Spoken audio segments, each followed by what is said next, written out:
পাল্টাপাল্টি হামলায় চরম উত্তপ্ত লেবানন ইসরায়েল সীমান্ত। রোববার ইসরায়েলি বাহিনীকে লক্ষ্য করে সিরিজ হামলা চালিয়েছে লেবাননের সশস্ত্র গোষ্ঠী হিজবুল্লাহ। ক্ষয়ক্ষতি হয় ইসরায়েলের বিভিন্ন সামরিক স্থাপনা আর আবাসিক এলাকার। এর আগে তেল আবিবের হামলায় প্রাণ হারায় লেবাননের 4 নাগরিক। শিয়া বাটার, অ্যালোভেরা ও ভিটামিন ই সমৃদ্ধ লিলি বিউটি সোপ। মুহুর্মুহু ছোড়া হচ্ছে রকেট, ভেসে আসছে সাইরেনের শব্দ। রোববার এভাবে ইসরায়েলি হামলার জবাব দেয় লেবাননের সশস্ত্র গোষ্ঠী হিজবুল্লাহ। ইসরায়েলের উত্তরাঞ্চলীয় এলাকা লক্ষ্য করে ছোড়া হয় কাতিউশা ও ফালাক রকেট, যার বেশিরভাগই আঘাত হানে আবাসিক এলাকায়। পরে আরও ডজনখানেক রকেট ছোড়া হয় ইসরায়েলের সীমান্তবর্তী বিভিন্ন সামরিক স্থাপনা আর বহর লক্ষ্য করে।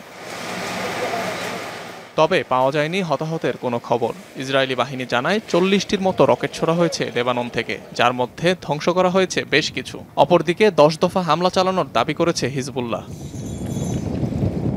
এর আগে একই দিনে দক্ষিণ লেবাননের সীমান্তবর্তী এলাকায় বিমান হামলা চালায় তেল আবিব। এতে প্রাণ হারান একই পরিবারের 4 সদস্য।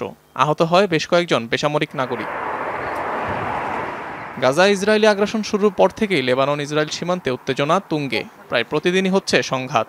এখন পর্যন্ত ইসরায়েলি বাহিনীর হামলায় প্রাণ হারিয়েছেন 350-ও বেশি লেবানিজ, যাদের বেশিরভাগই হিজবুল্লাহর সদস্য।